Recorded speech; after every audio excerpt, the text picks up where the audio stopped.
Hello everyone. Welcome back to another episode of the 1111 Matrix Code Revealed. As always, I'm your host, Garrett King. Well, once again, it's been a little while since I've done a video, but with good reason. As you all know, I have been really diving into this new sort of code that has arisen. And that's what these past few videos have been about. There was the surface message code, then there was the first inner message, and now I'm going to present to you guys the second inner message. The main reason that I have, because I finished decoding this probably about a week and a half ago to maybe 2 weeks ago. The reason I didn't immediately jump into doing a video on it is because this second inner message is just, it's kind of odd. It's very vague in a sense. It didn't merge with the other two messages the way that I guess I kind of hoped that it would. But yet it still seems to do it in an odd way. And you'll see what I'm talking about here in just a moment. And just the message in itself isn't quite what I was expecting, but I mean, I didn't know really what to expect, to be honest. Yeah, it's odd. I mean, that's really no other way to explain it. So let's just jump into this because I have quite a bit I want to show you and I want to be respectful of your guys' time. The first thing that I want to say, though, before we jump into this message is that for anyone who is new to the channel, if this is the very first video that you're watching, it's going to make absolutely no sense to you. And that in order for it to make some sense, you need to go back 2 or 3 videos and start there. If you want a more, I guess the bigger picture of this whole entire thing, your best bet is just to go back and start with video 1 and watch all the way through. I know that sounds kind of daunting because there's a lot of videos. Some of them are pretty long, but it's really at this point, this thing has just kind of gotten kind of crazy and rather large. And at the moment, that's really the only way to get a firm grasp of everything that I'm talking about and to get the complete picture of how all of these connections have come together and how I have finally, arrived at this point. And it's continuing. It's still continuing, as you'll see tonight. How it's just continuing to grow. Still have no idea where it's going to end up. I mean, it kind of has a mind of its own. It's this code is just doing its own thing, and I'm just discovering elements of it as I go along. So, but again, for, those of you who are brand new to the channel, this isn't going to make any sense to you, and I apologize. And the reason I'm apologizing is because I'm not going to go back and explain how I have arrived at these messages that I'm going to show you tonight, because I've already done it, and I can't keep doing it in each video because it just takes up, too much time. So, and I do enough rambling as it is. Anyway, so yeah, I apologize, but again, If you want the full picture, go back to video 1, start there. If you're not interested in that, but you want kind of a, relative idea of what I'm talking about tonight, then go back 3 or 4 videos. Well, maybe not that far. 2 or 3 videos back and start there. And hopefully it'll make some kind of sense to you. Okay, so let's just go ahead and jump into this. And let's go ahead and start with, not that. Let's just go ahead and start with the surface message again. For those of you who have been following along since the beginning, or following along here recently, you already know what this message is. But I want to start here and work our way through the surface message, the first inner message, and then finally the second inner message, just as a sort of refresher. Okay, so the first surface message. Okay, this was just the surface message. And again, those of you who have been following along, you'll know what I'm talking about when I say the surface message. So that message, the translation reads, "This is a new approach, and that as it should be, a new version of the book will be released. As my sons and daughters, I will save you. At the same time, I will be with you in the future. It will be clear that you will be able to see how the sun is shining, and the sun is shining. When the light shines in the light of my creation, a sign will be thrown here carrying a flame, and it will rise to its glory.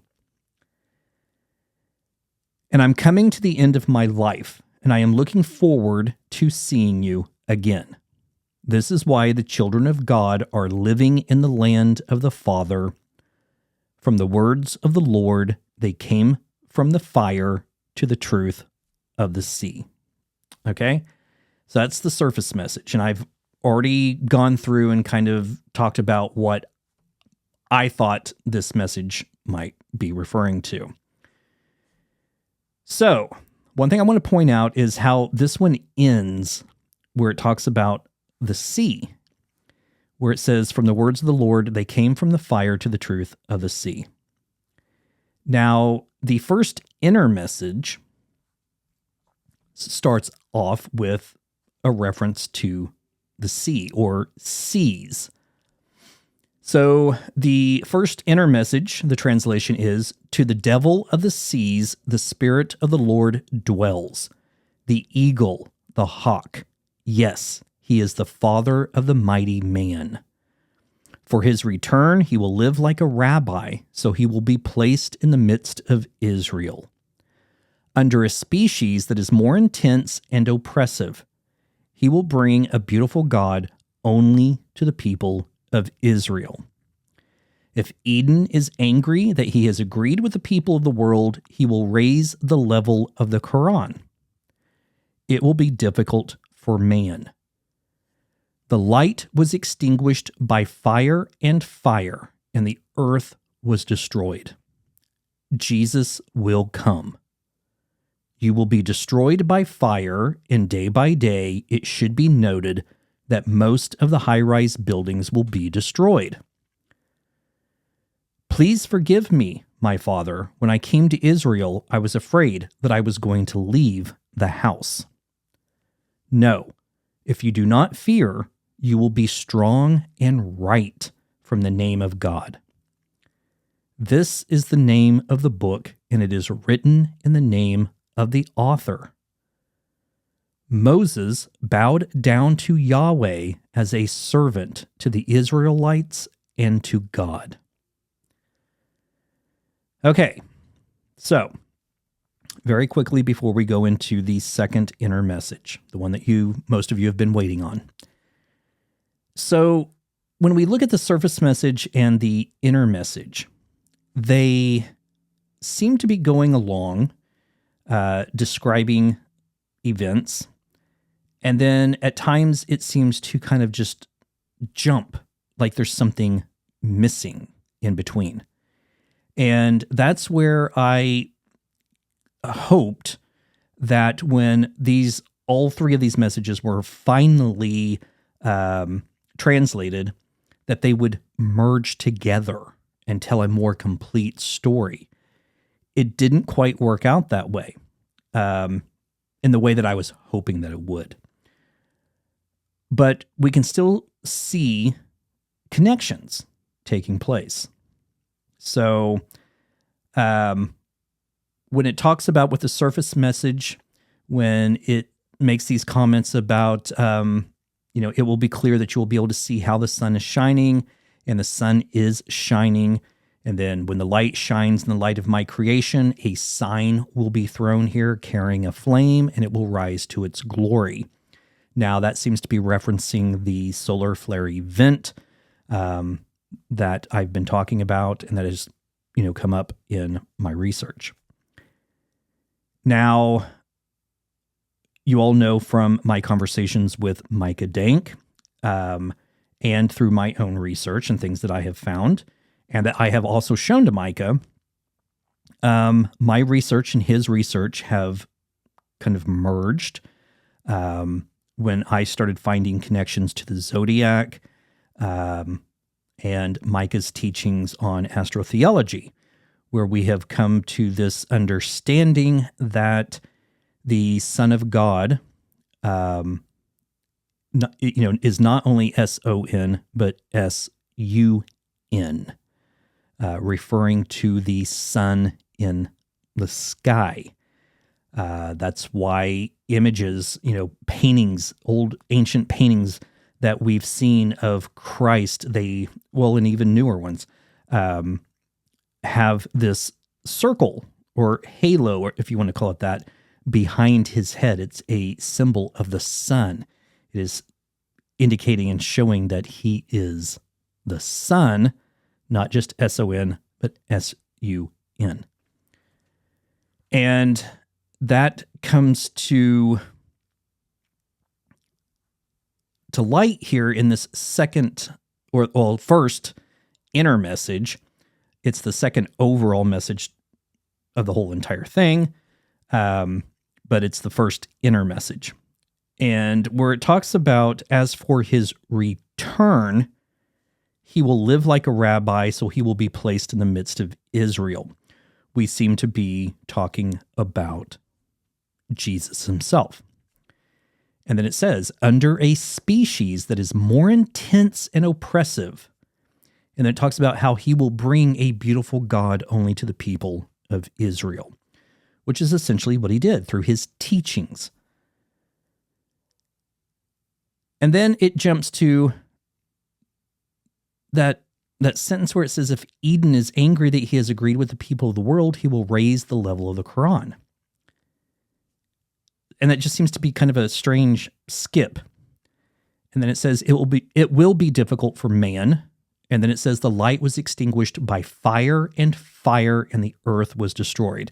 Now it seems to be connecting back to the solar flare event that I was talking about. And then it says, Jesus will come. Well, if Jesus is in fact the Son, S-U-N, as it's being referenced, then that would make sense with the solar flare event that, the light was extinguished by fire, and the earth was destroyed. And then it goes on to say, you will be destroyed by fire, and day by day it should be noted that most of the high-rise buildings will be destroyed. Again, seems to be referring back to the solar flare event. Now, let's go to the second inner message, which is the third overall message of this particular portion of this code. So, here we go. This is it. So the second inner message, strangely enough, the very first sentence also talks about the seas. Okay? It's strange. But this is the whole entire message. I'll read it straight through, and then we'll kind of go back through and look and talk about what some of this might mean. But a lot of it, I have no clear understanding of the whole entire thing as of yet. Okay, so here's the whole entire message. Let the seas rejoice. May their spirit be poured out by the Lord. Okay. Then it goes on to say, it will be known in it that it will come, and it will be as a joy, and it will be lifted up, and the crown will be lifted, and the day will come again. He did not have a divine heart, and here he was a priest, and he gave birth to a son of God. There is a conference in which the people will come together badly and deceitfully. Learn to read and write. He looked to the children of Israel and he said, "What are you going to do?" Yes, Jesus will be there where the God of God and their salvation will be. And I will be with you, and I will be with you. What else is there? Okay. So,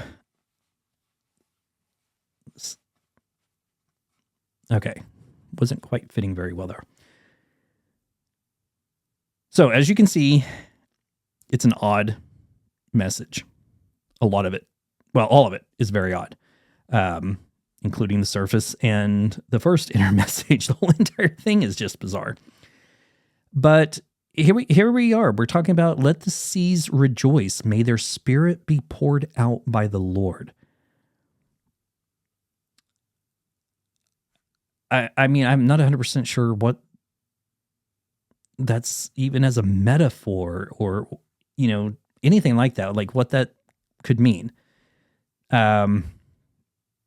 It's odd. But then it goes on to say, it will be known in it that it will come. Now, is this talking about the Spirit being poured out by the Lord? Is that what it's referring to when it says it? Okay, it will be known in it that it will come. And it will be as a joy, and it will be lifted up, and the crown will be lifted, and the day will come again. Now, there's just so much being said right there that, I don't know, my mind goes in all kinds of different directions. Like I just mentioned, when it's referring to the word it, is it talking about the Spirit? Or is it talking about this coming reset? Okay, because it does say that it will be known in it that it will come, and it will be as a joy. Now, I don't know about a solar flaring event being very joyful, but it goes on to say, and it will be lifted up, and the crown will be lifted, and the day will come again. Okay? It's very vague, but it seems to, it could be referring to the Spirit being poured out by the Lord, but it could also be talking about this reset, and that when it says, and the day will come again, is literally telling us that it's not the end, it's a new beginning, a new day. So the day will come again. And then it seems like it's skipping over some information here. And it suddenly jumps to this, he did not have a divine heart, and here he was a priest, and he gave birth to a son of God. And then it goes on to say, there is a conference in which the people will come together badly and deceitfully. Now, I've thought about this quite a bit. And yes, where it talks about, or we seem to have these connections to, this solar flare event coming up in the future, some of what this seems to be referring to could be something in the past as well.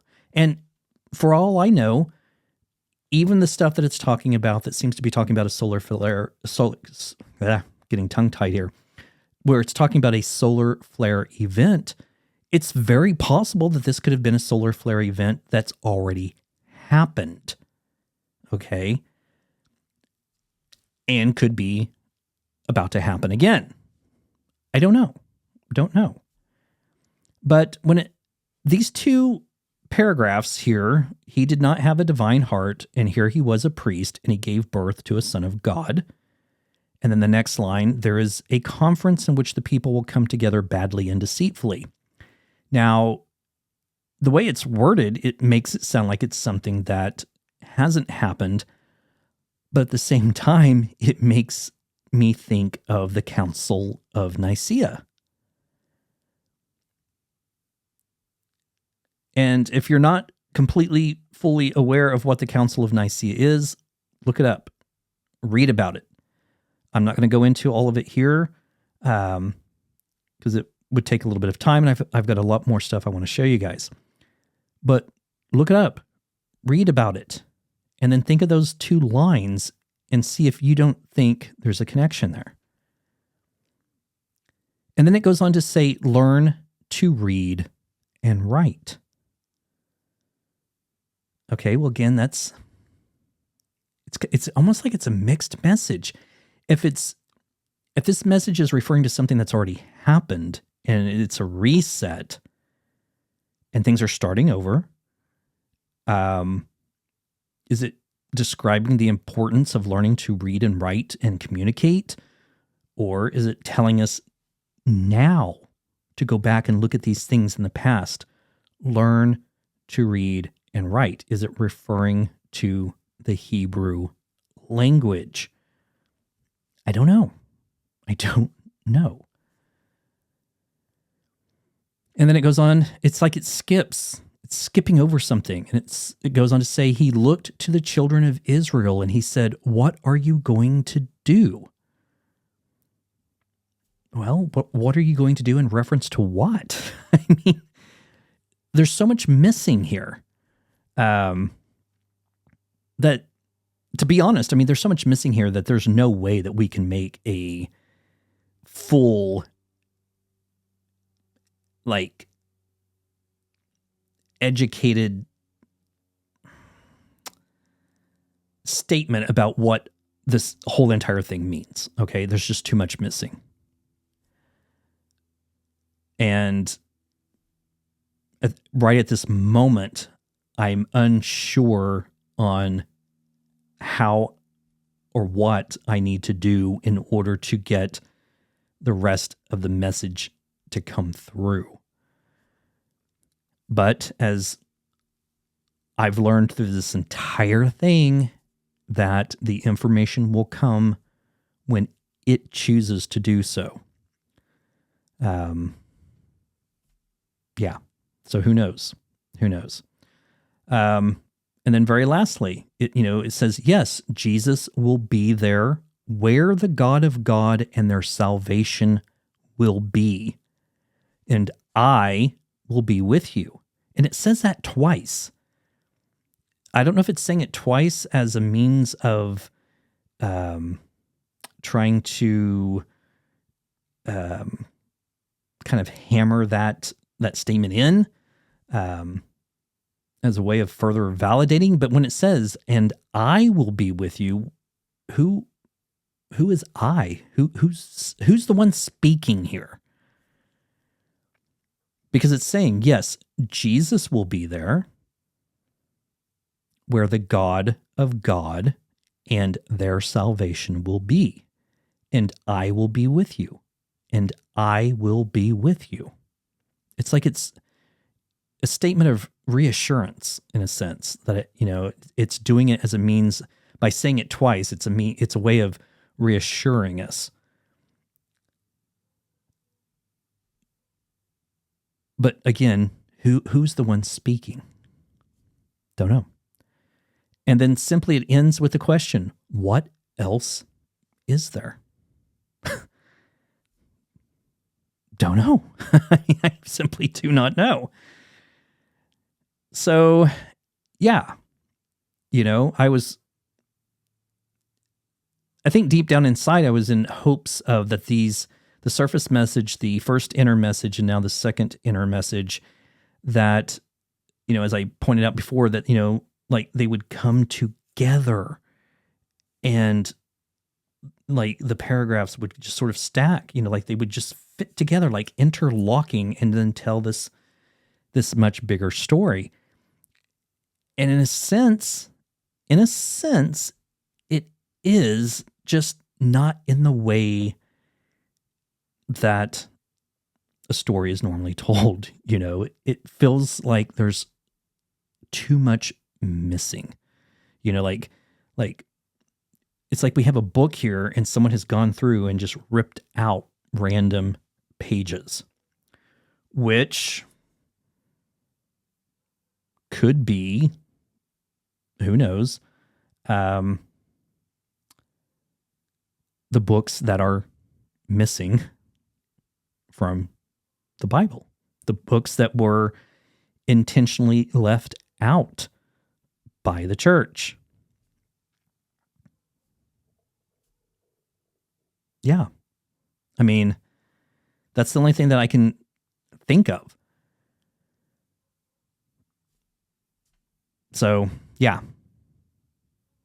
And in order to get that information, I'm going to have to, one, obtain or try to obtain digital copies of those volumes that were left out.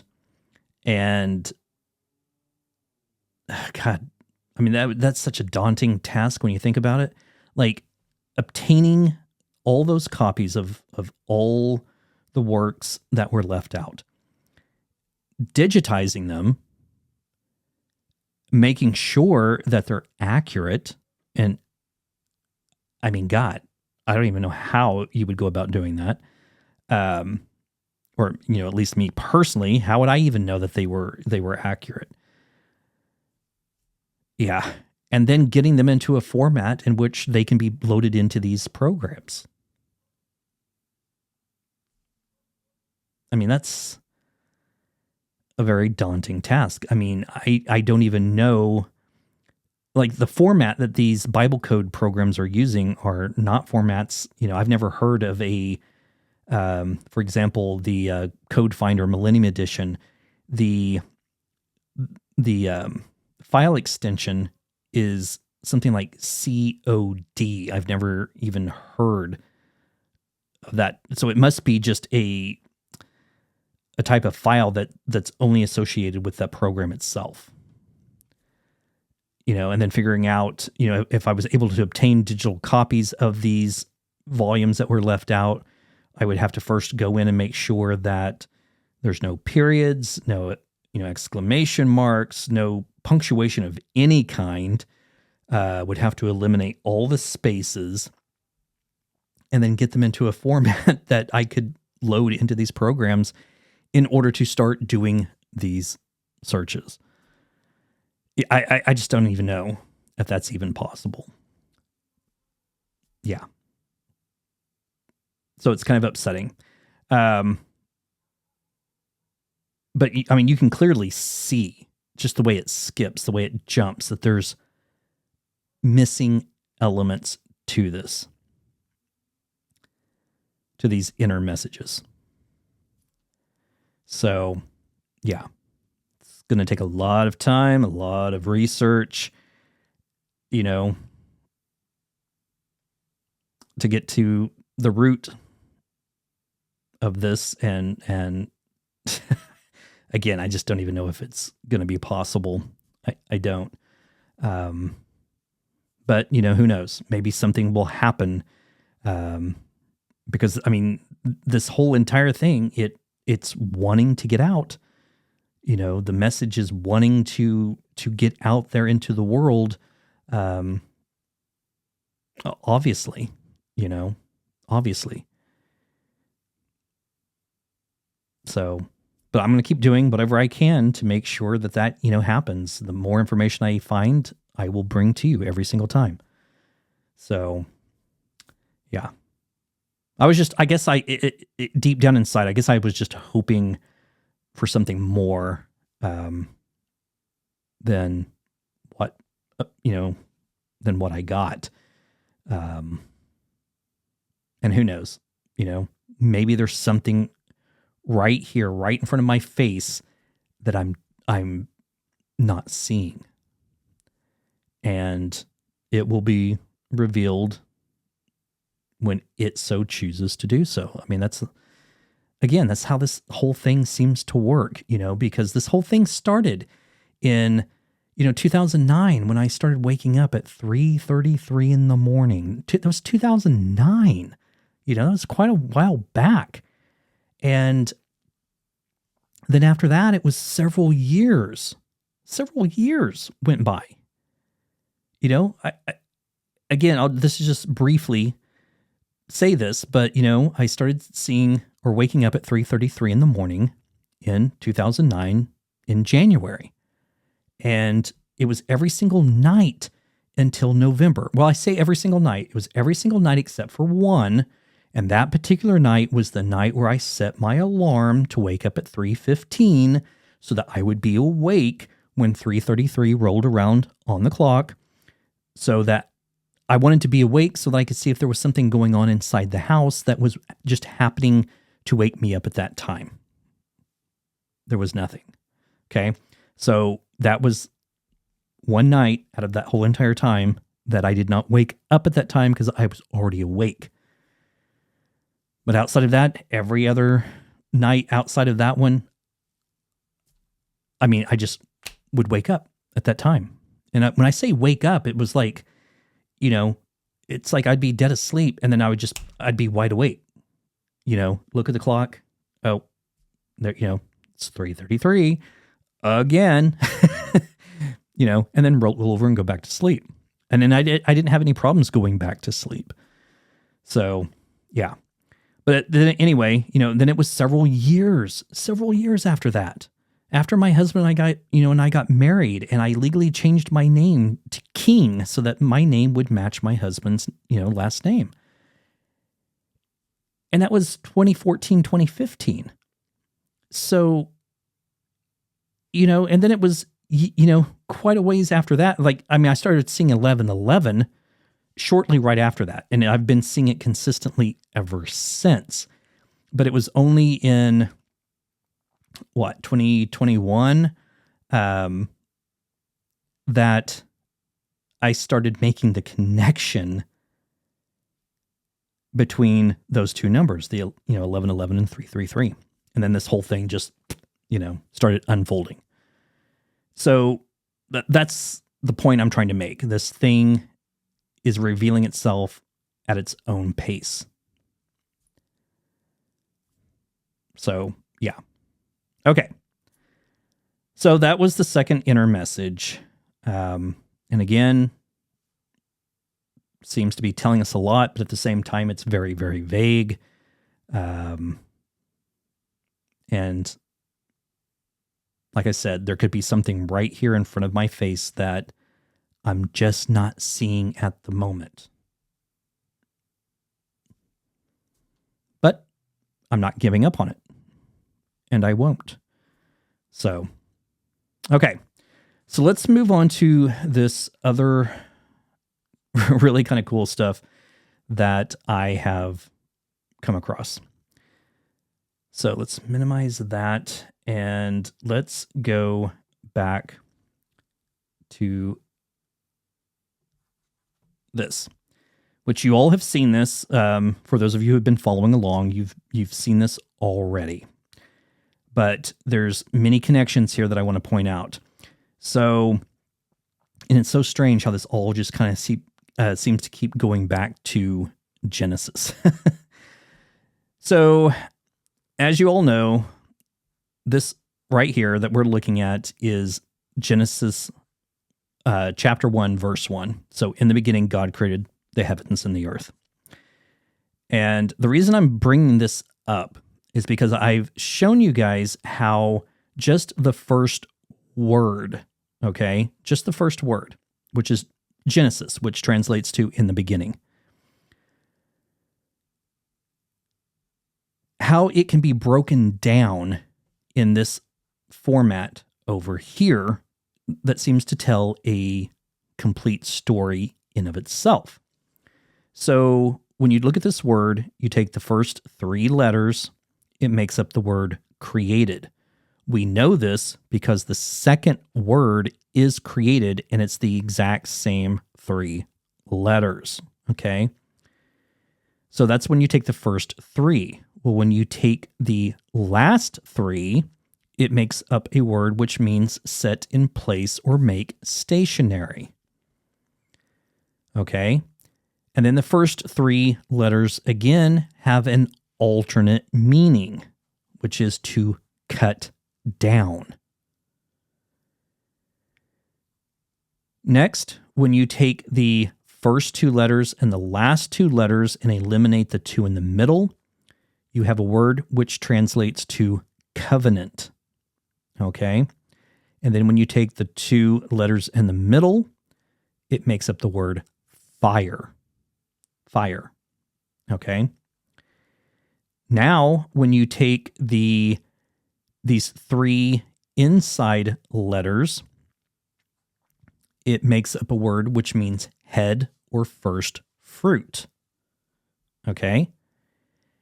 Then when you take the other letters, okay, so we looked at these 3 right here, but when you remove those from this entire word and you only have the first letter and the last 2, it makes up the word house.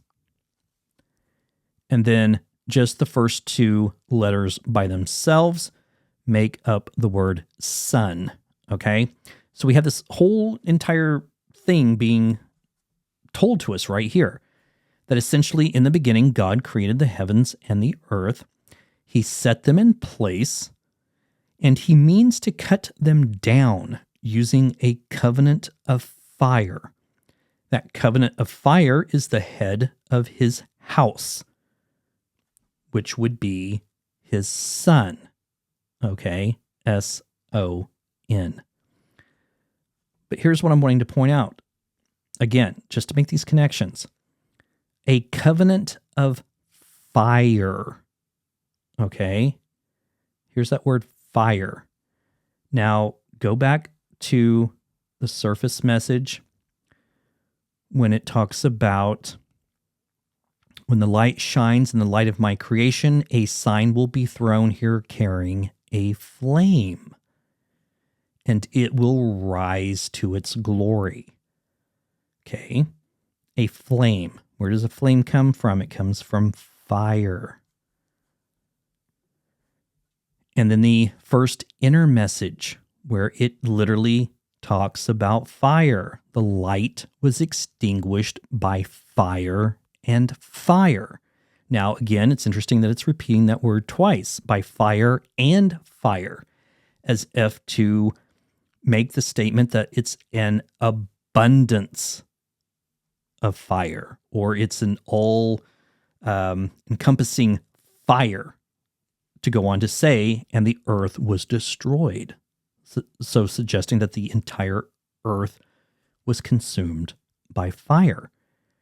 And then it literally says, Jesus will come, and you will be destroyed by fire, and day by day it should be noted that most of the high-rise buildings will be destroyed. Okay, so fire, it's talking about fire. That covenant of fire is the head of God's house, which is his son. That's the connection that I've been talking about, that Micah teaches, that the sun in the sky, S-U-N, and the Son of God, S-O-N, are one and the same. And I think I can actually prove this beyond a shadow of a doubt here in just a moment. Okay? So, let's go back here. All right. There is so much going on in this first verse just on its own. So you can already see just from the first word in the verse, we got all of this information. Okay. Now, very quickly, one other thing I want to point out here is that the gematria value of this entire verse is 2701. I've talked about this numerous times. And that you can get to 2701 by taking 37 times its mirror opposite, which is 73, and you get 2701. Okay? But again, let's pull up the calculator. So let's just do this. So 37 times 73 is 2701. Now take 2701 plus its mirror opposite, 1072. 1072, and we suddenly have 3773. Okay. Now you're going to see that this number 37, which we already know, plays very heavily into this whole entire 1111 matrix code because all of the numbers are going up and down by the number 37. Again, that's not going to make sense to anyone unless you've been watching from the very beginning. Okay.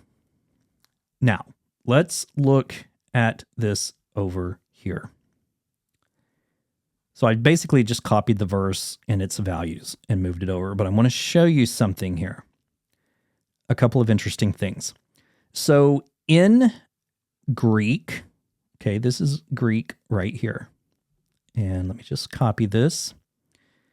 And we're going to open up Google Translate, change it to Greek, paste it in. And just to show you, the translation is Jesus Christ. Okay? Now, let's go to a gematria calculator and paste that in, change it to Greek, hit submit. And as you can see, hopefully, let me zoom in here. So we're looking at the standard sum of these two words, Jesus Christ, has the value of 2368. 2368. Okay. So let's just go ahead and put that in right here. 2368. And let's enlarge that so you guys can see it on the screen. Okay. Hopefully that's big enough. All right. 2368. I don't really recall talking about that number before. May have, but not to this level that I'm going to show you right now. 2368. What number did I just say a moment ago was the number that started all of this? It was 333. Look what happens when you take 2368, the value, the sum of the name Jesus Christ in Greek, and you add 333. We get 2701. Okay? 2701. The value of the entire phrase, in the beginning, God created the heavens and the earth. Okay? And again, we're talking about Jesus Christ. We add 333 to it, to 2368, and we get 2701. What are the chances, folks? What are the chances? Now,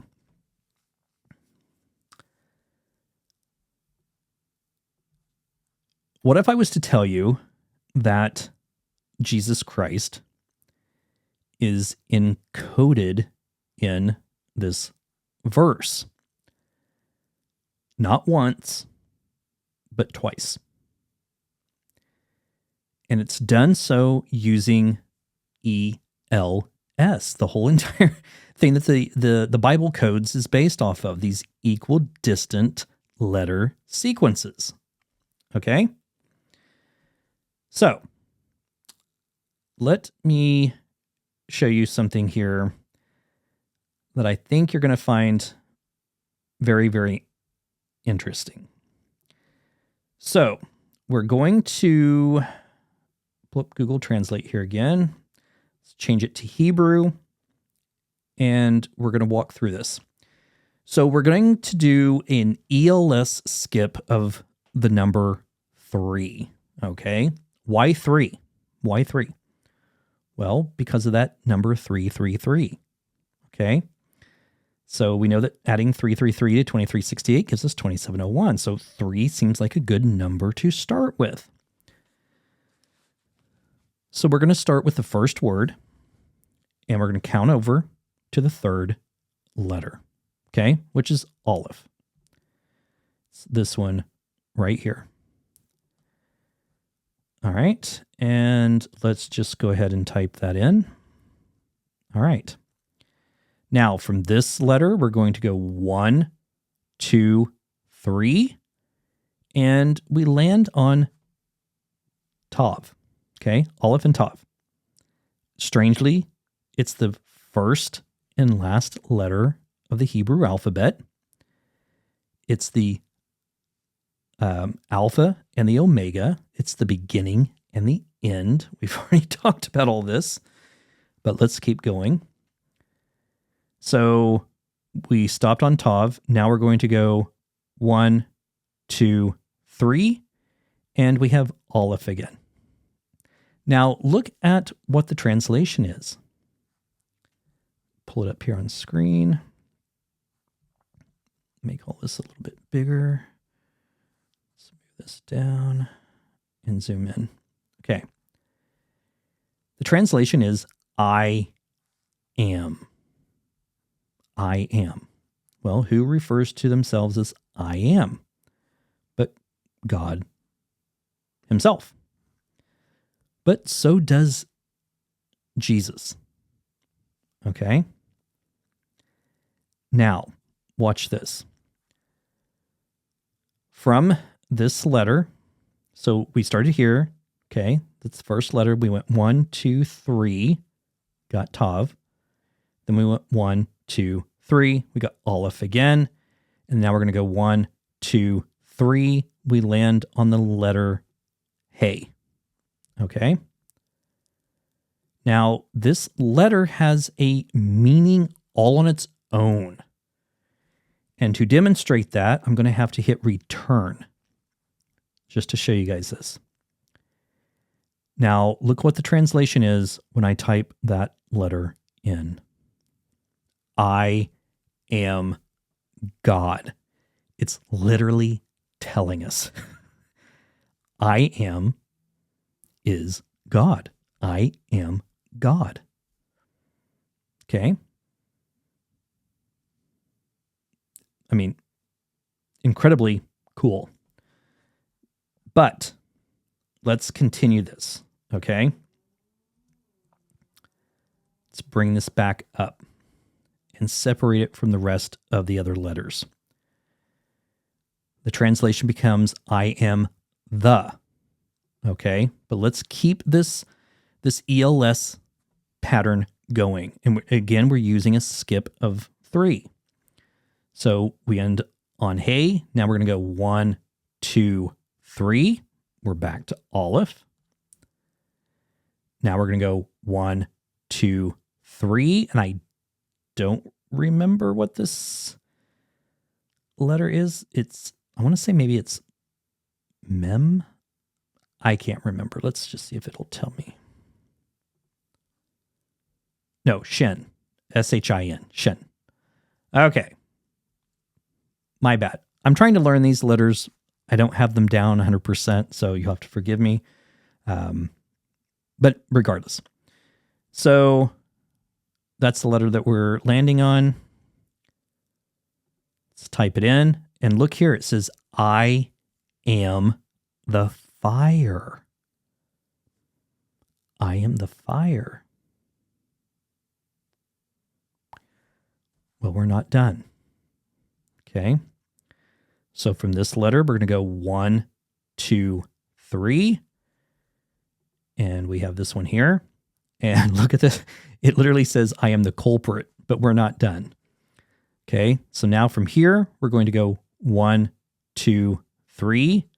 We land on Tav again. And now it changes it back to I am the fire.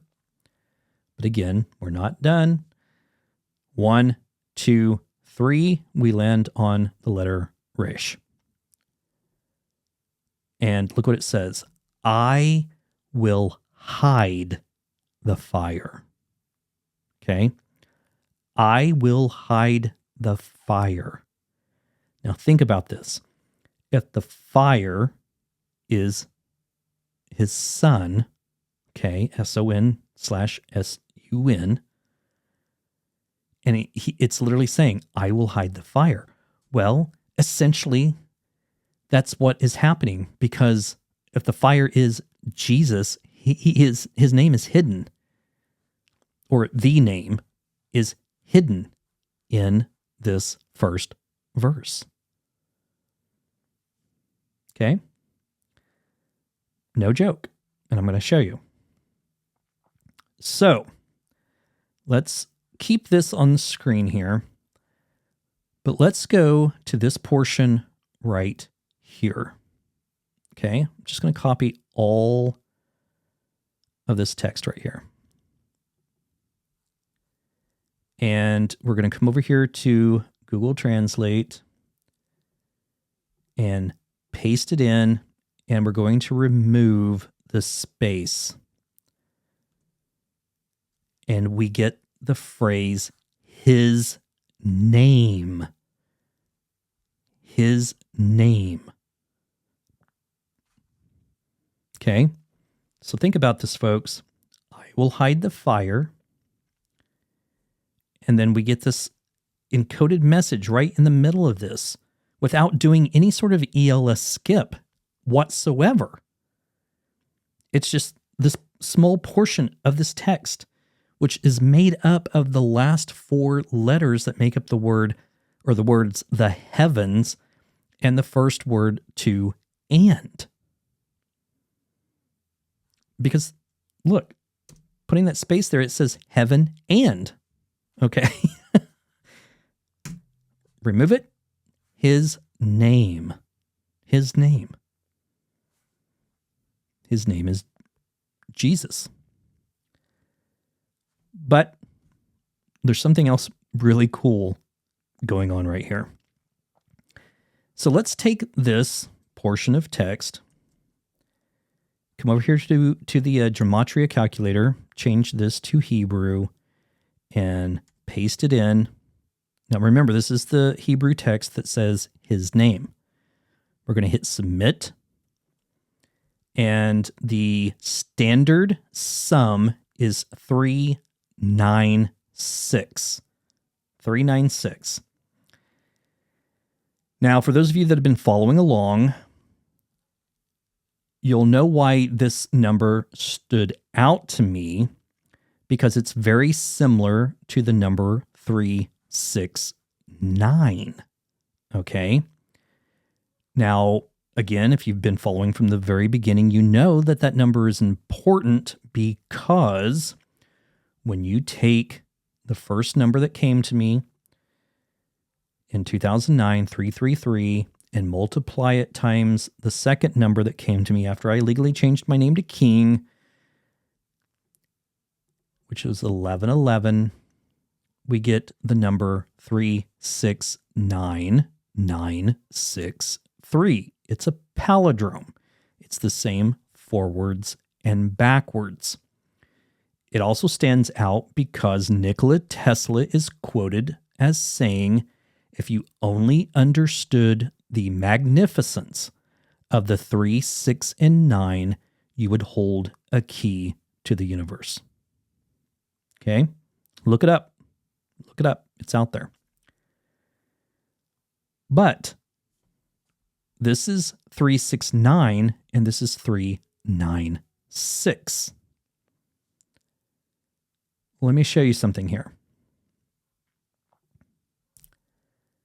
So 396 is the sum of his name in Gematria.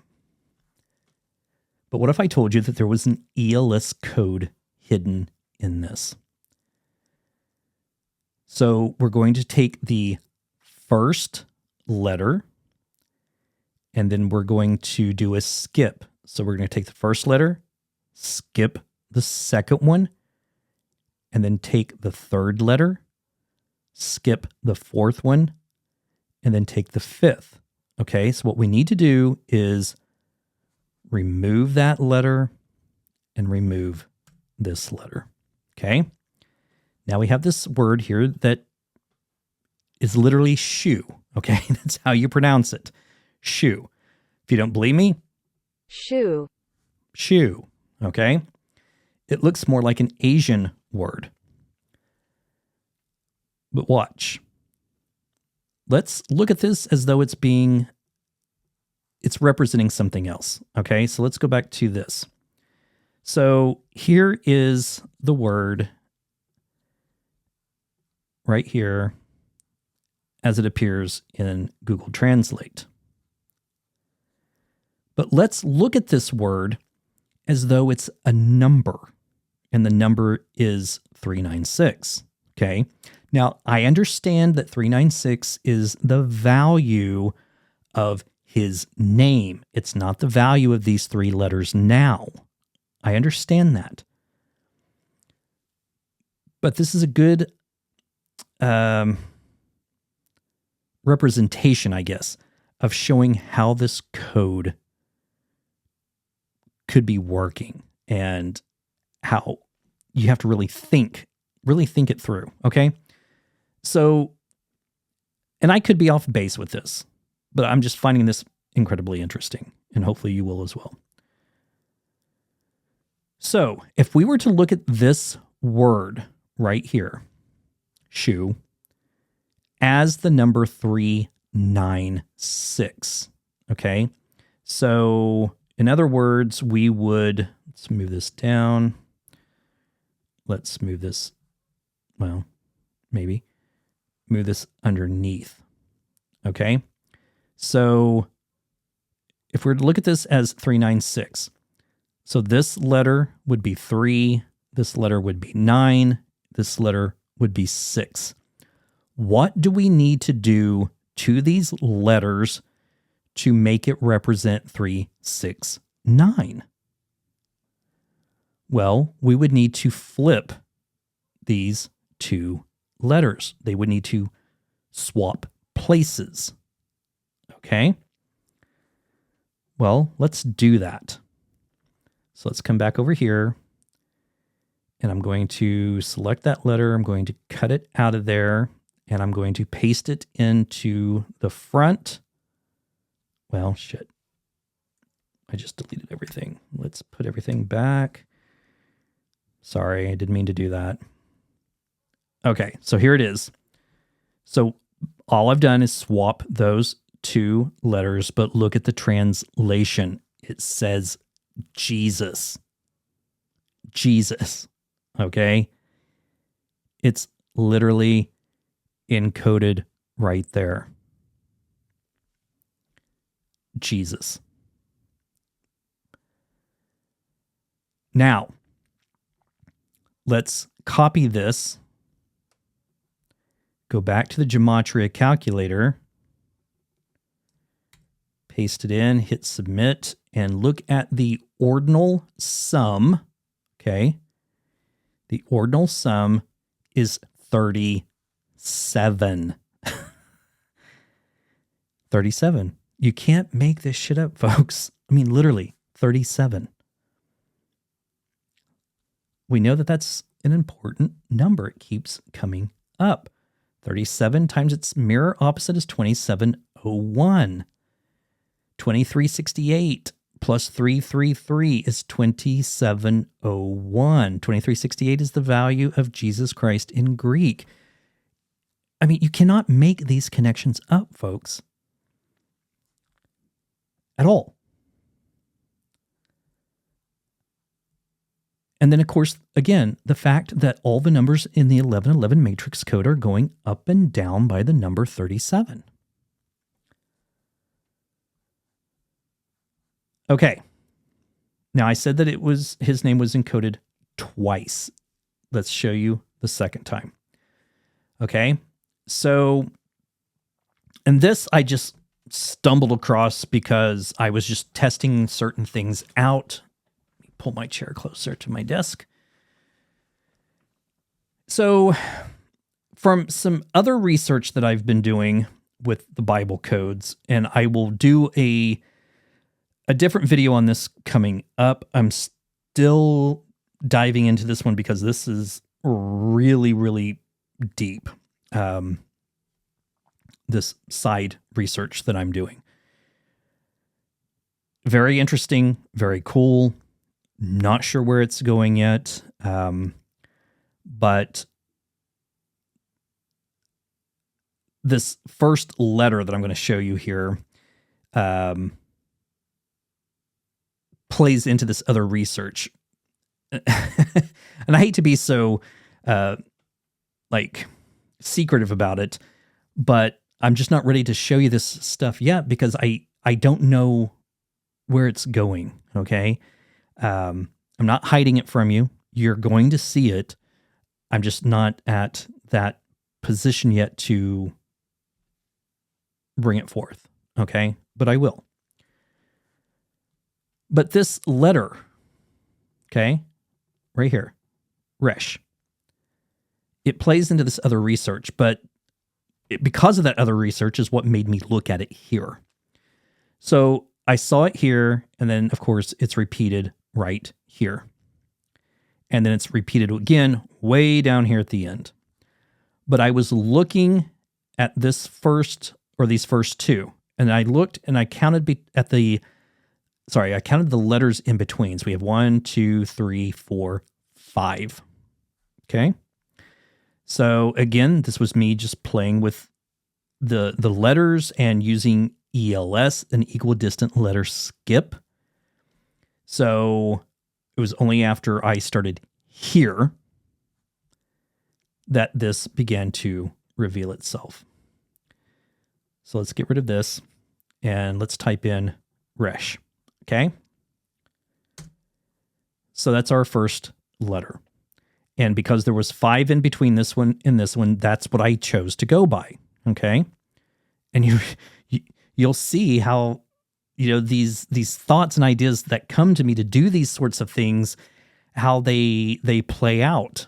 It's like the information is being, I don't know, like, I don't know what word I'm looking for here, but it's like the information is like I'm being guided somehow to find this stuff. But anyway, let's just go on. So we start with this letter and we're going to count over 5. So 1, 2, 3, 4, 5. We land on Yud. Okay. So let's put that in. Okay. And then from here, we're going to go 1, 2, 3, 4, 5. That was, what was it? Shin? I believe so. So let's put that in. And now we're going to go 1, 2, 3, 4, 5. And we have Aleph. And look what we have, folks. Lord Yeshua. Okay. As we all know, Yeshua is another word for Jesus, but it actually translates to Joshua. We know that the true name of Jesus is Joshua. And it's literally encoded right here. Lord Yeshua. Again, you can't make this up. You can't make this up. Now, with that in mind,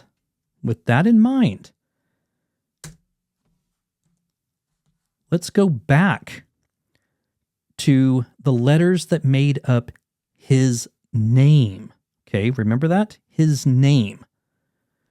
Let's type those in and watch what this will translate to. So we have that, and that. His name is Lord Jesus.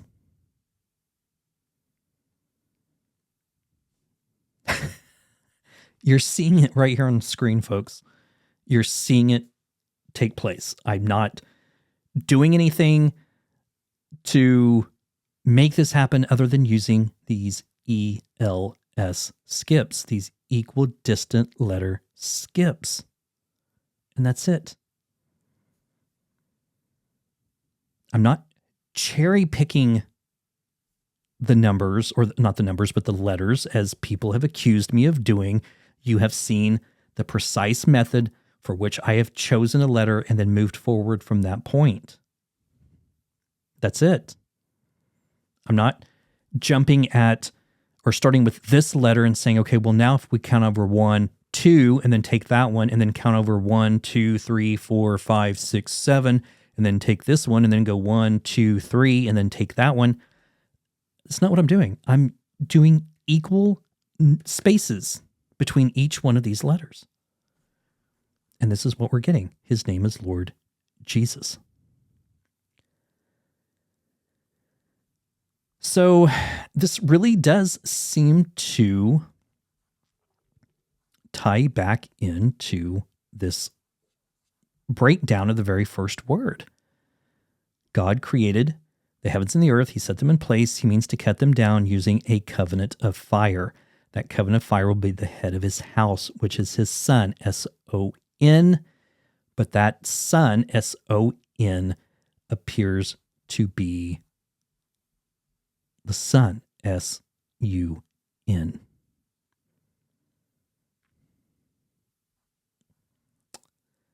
Yeah. Which was revealed in these other phrases where it talks about the light extinguished. God, I can't even talk tonight. The light extinguished by fire, the earth being destroyed. It all ties back into the solar flare event that I've been talking about in 2058.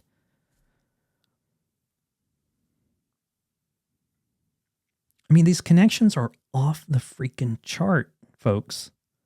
Off the chart.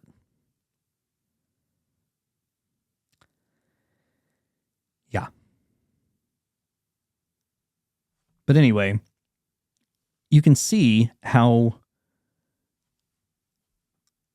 the name Lord Jesus is encoded in this first verse. It's incredible. It's really, really incredible.